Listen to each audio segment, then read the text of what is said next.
Namaskar.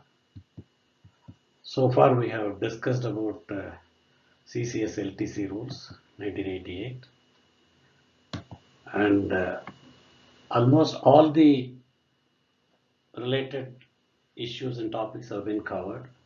And today we are going to discuss about the special provisions introduced a few years ago, and the government has extended now up to September 2024. All these LTC related videos are available in YouTube. The addresses are given here. You can watch that for reference if you need. Let us now see what are the current provisions. Government has issued relaxation for travel to Northeast region, Union Territory of Jammu and Kashmir, Ladakh, and Andaman and Nicobar Islands. The idea was to promote tourism in those remote localities. Government has provided special provisions in the sense out of the 4 year block there is one LTC for hometown and another is for any place in India. The hometown can be converted for availing all one of these four locations, assuming that you have declared your hometown as Bangalore, let us say you are working in Delhi, and once in 2 years you can visit Bangalore as hometown, or once in 4 years any place in India, and one time hometown every 2 years. Now that one time hometown can also be converted, that is instead of going to hometown you can visit Union Territory of Jammu and Kashmir, Union Territory of Ladakh, northeastern regions, and Andaman and Nicobar Islands. Now the special concession is here everybody is entitled to travel by air, including the lowest level staff of Government of India, starting from multitasking staff, lower division clerk. Everybody is entitled to travel by air for certain sector, not all the places. We will discuss those things. That is the best, very important features in the relaxation. Apart from that, you can convert your hometown. So you can, in a 4 year block, you can visit two times in any place. One time in this specified area, another time wherever you wanted to go. So that is the special provision, and they have now extended up to 25th September 2024. They extend every 2 years. Normally, I don't think there is any reason to stop this special provision. It is likely to be extended indefinitely like this only. Now the conditions are all eligible government servants, in the sense those who have completed 1 year in government service. So direct recruit we have already discussed. They have some additional feature in this also, and the eligibility is that you are not available for a particular block, and so that is the condition. All eligible government servants may avail LTC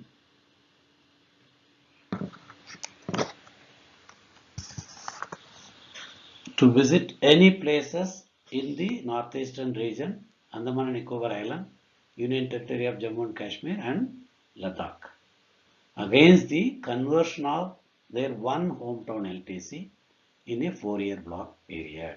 This is what I explained now. Now, another important point is, suppose you work in your hometown, assuming that your hometown is Bangalore and you work in Bangalore. So you are not entitled for any hometown visit. So there is no conversion of hometown to visit northeast region, all these four locations, remote locations. Of course, you can once in 4 years when you visit any place, this also applies, and the special provisions of air travel is available in such case also. So government servants whose hometown and headquarters or place of posting are the same, they are not allowed to allow the conversion of any hometown LTC as they are not eligible for hometown facility. This also we have discussed now.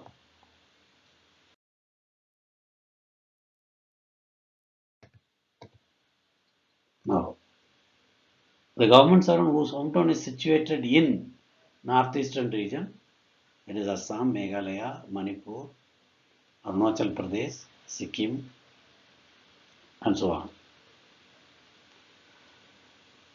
Andaman Nicobar Island, J&K, that is Jammu and Kashmir, and Ladakh, will also be allowed conversion of hometown LTC for availing this scheme to visit any place in any one of the three regions out of the above mentioned four regions, except the region wherein his hometown is situated. In the sense, if somebody whose hometown is Guwahati or whatever you call, Assam, so he can visit by using this facility to Jammu and Kashmir or Ladakh or Andaman and Nicobar Island. He cannot visit within their northeastern region.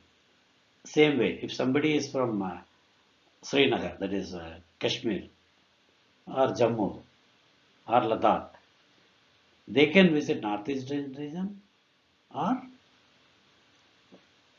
this Andaman and Nicobar Island. So Ladakh person can visit to J&K also. That is the advantage of these new rules.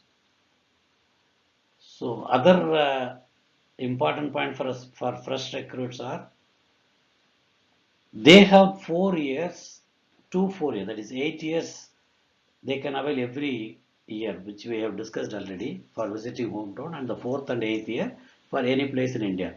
Out of the three hometowns, one they can convert into visiting one of these four places, and one more to visit Union Territory of Jammu and Kashmir and Union Territory of Ladakh.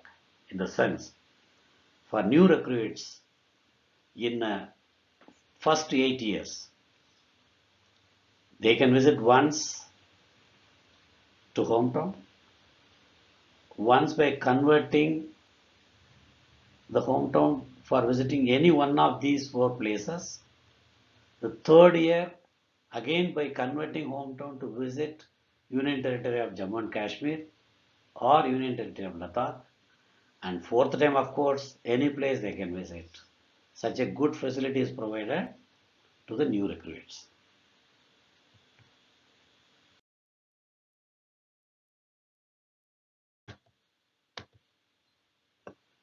Now, for government servants who are entitled to travel by air, may avail this concession from their headquarters in their entitled class. That is, if they are eligible for economic class, from wherever they work, from that sector to all these places, they can travel by air. There is no special charm in this because already they are eligible. Only thing is they are converting their hometown. Instead of hometown, they are visiting these remote localities as a tourist.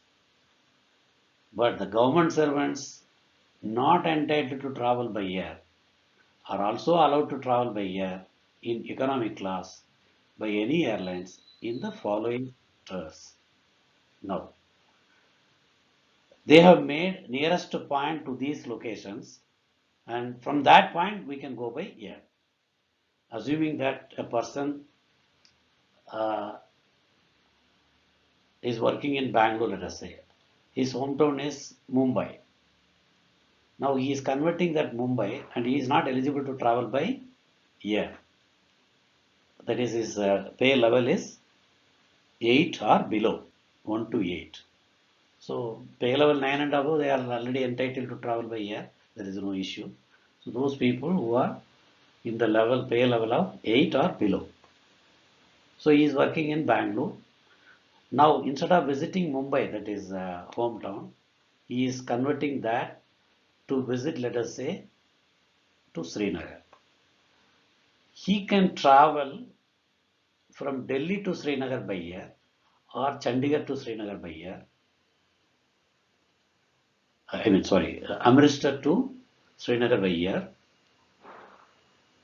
And suppose if he travels by air from Delhi to Srinagar, from Bangalore to Delhi, he has to necessarily travel by his entitled class of journey, that is by train.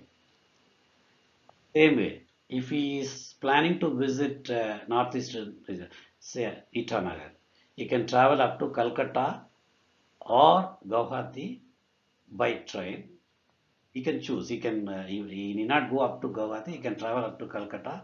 From Kolkata, he can take flight to Itanagar and come back by flight to Kolkata. From there, he has to come back by train. So now the question is how the tickets are calculated, because air fare is dynamic one. It is not the fixed one. Even nowadays, train fare has become dynamic with the introduction of Tatkal and premium Tatkal. But air fare is very, very dynamic. Every day, every minute, it gets changed. And only for air travel, all the private airlines are allowed. But booking is done through 3 authorized travel agents, which we have already discussed. And the same way, like for visit to Port Blair or Andaman and Nicobar Island, wherever it is in the island. So up to the point of Chennai or Visakhapatnam or Kolkata, the non-entitled person has to travel by train from his place of duty, that is his headquarters, and from that point, from Kolkata or Visakhapatnam or Chennai, they can travel by air to the other than the Port Blair. Okay. Now, journey for these non-entitled employees from their headquarters up to Kolkata, Guwahati, Chennai, Visakhapatnam, Delhi, Amritsar shall be undertaken as per their entitlement. We have discussed that is by train or bus, whatever it is. Now, how it is regulated?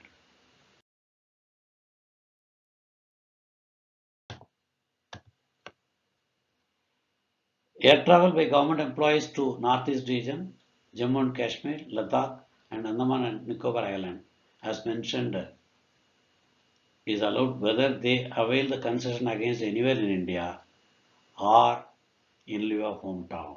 Another important point. Now, we are talking about conversion of hometown. Suppose he has converted hometown and visited this place. Now, another 2 years, when he wants to visit any place in India, if he chooses one among these places, same rule applies. He can travel by air from the nearest point, that is Delhi, Amritsar, this side, Kolkata or Guwahati, and Kolkata, uh, Visakhapatnam, Chennai. Up to that point, you can travel by your entitled class, and beyond that, you can use air. This is applicable for non-entitled people. For the anywhere India LTC also, they are not converting their hometown now. This is another important point. Now, government servants not entitled to travel by air are also allowed to travel by air in economic class by any airlines to any place in Northeast. This we have discussed from the headquarters directly. Now, you can travel, assuming that you are working in Bangalore, but you want to travel by air fully. Suppose you wanted to visit Srinagar, let us say. Earlier we said you can go up to Delhi or Amritsar by train. From there you can pick up a flight. Now, you want to travel by air from Bangalore to Srinagar by flight. Yes, you can travel. Only one condition is you have, as usual, you have to book the ticket through authorized travel agent, government agent, that is ITDC, IRCTC, Ashok Travels. Bamalari, IRCTC, and Ashok Travels. You can through these three agencies only you will have to book the ticket, number one. Number two, we have already discussed about the time slot. Suppose you book the ticket from Bangalore to Srinagar directly airfare from morning 9 to 12 slot, let us say. So now you have to get the airfare for that 9 to 12 o'clock time slot of that day between Delhi and Srinagar. That's where you have to download from these sites and attach in your bill for advance or bill also. The reason is that fare is taken as entitled fare because you are given special concession Delhi to the sector between Delhi and Srinagar. So the remaining part, Bangalore to Delhi. So you are entitled to travel by Rajdhani. So the Rajdhani fare plus the fare if you have traveled by uh, air between Delhi and Srinagar. You already downloaded that rate and all. These two fares will be added. This added fare or the fare you have paid for travel between Bangalore and Srinagar, whichever is less. That is, if your entire flight fare between Bangalore and Srinagar is less than your train fare and Delhi to Srinagar airfare, then your actual expenditure, because it is less already, less you have spent less than the your entitled fare. The fare will be paid. Suppose if it is more, then they will calculate. They have to calculate train fare, Rajdhani fare, because Bangalore and Delhi is connected by Rajdhani of your entitled class, AC two tier or sorry AC three tier, AC three tier fare plus the fare which you have downloaded for that particular slot. Now the question arises, you have booked the ticket for a slot of 9 o'clock to 12 o'clock for a particular day from Bangalore to Srinagar. Now Delhi to Srinagar, for that slot there is no flight. Okay, go to the nearest slot, next slot. Whichever available next nearest slot fare you have to download. Why this condition? Because flight fare is not a fixed one. It changes every day, even every hour also at times. So government has given, of course, some 10% additional facility also they are giving within the slot which we have discussed already. So with this condition, even the non-entitled persons can travel by air from the place of duty to one of these four specified remote locations by air and get the reimbursement based on the entitlement for the distance where they have to necessarily travel by train plus airfare. Normally airfare will be very rarely it is more, otherwise it will be within the train fare and your allowed sectors airfare. So this special concession is only for visiting these four specified locations, that is Jammu and Kashmir, Ladakh, northeastern regions and Andaman Nicobar Islands. I think with this we have completed the details on LTC rules, and I am planning to prepare one small video on LTC in a nutshell. All the points as a kind of bullet points and even timeline for claim advance process etc. also is to be covered in that. With that we'll complete our discussions on LTC rules. Thereafter I will dwell upon medical attendance rules and central government health scheme available for the people, central government employees and pensioners. That will also come in a few videos. I'll try to make it 10 minutes videos. Let's see. Thank you. Namaskar.